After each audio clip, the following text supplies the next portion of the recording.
Samantala, tuluyan nang nagsampa ng kaso si Batangas Congressman Leandro Leviste sa Office of the Batangas Provincial Prosecutor laban sa DPWH District Engineer na nagtangkang manuhol sa kanya.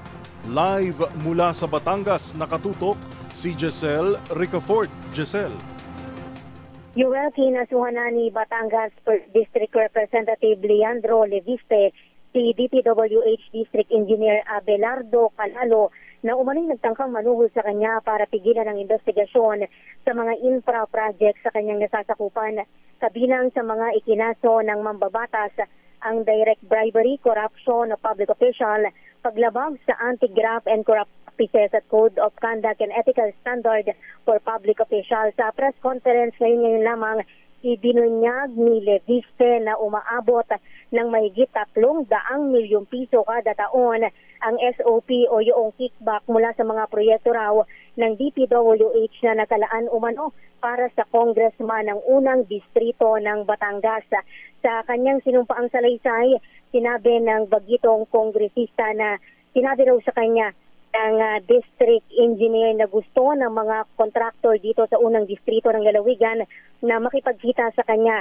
Kaya daw siya binigyan ng 5% hanggang 10% mula sa 3 o kaya raw siyang bigyan ng mga contractor na yan ng 5 hanggang 10% mula sa 3.6 na bilyong piso na mga proyekto ng unang distrito ng Lalawigan o mula 180 milyon hanggang 360 milyon.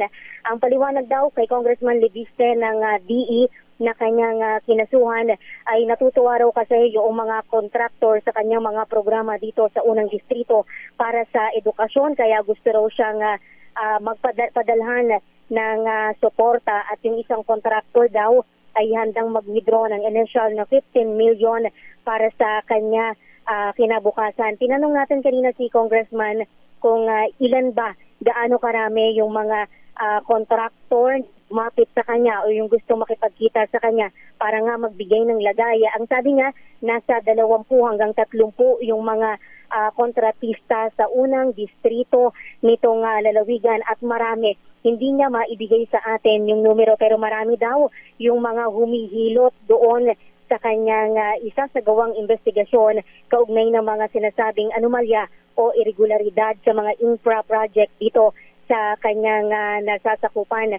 Yung 3.1 milyong porsyento raw na dala ni DE Calalo ay 3% mula sa isang kontraktor na mayroong 104 na milyong piso na mga proyekto na kasama niyan yung resibo at yung komputasyon doon sa nakapaloob na supot ng pera na tinangkang ipanuhol sa kanya. Tumanggi na si Congressman Leviste na pangalanan yung mga nagtatangka na mga kontraktor na lumapit sa kanyang tanggapan at meron daw na proper venue para diyan. Ang sinasabi niya ay personal na niyang inalok si DE Calalo, yung kanyang kinasuhan na district engineer, na maging state witness, makipagtulungan sa pamahalaan para matalupan nga ng mas malalim, maubaran ng maskara yung di umano ay mas malalaki pang tao sa kanya na sakot dito sa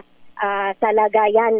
Nang tanungin namin kung ano yung reaksyon ni engineer doon sa kanyang proposal, ay tahimik daw at walang binabanggit na tugon. Kanina nandito rin si Engineer Calalo na unang dumating kay Congressman Leviste sapagkat sumalang siya sa inquest proceeding bilang naabutan siya ng weekend at ng holiday mula nang siya'y arestuhin noong August 22 o araw ng Biyernes. Para sa NBC TV Network News, ito si Giselle Ricafort para sa DZRH sa Pilipinas, una sa Pilipino. Live mula sa Batangas, maraming salamat, Giselle Ricafort.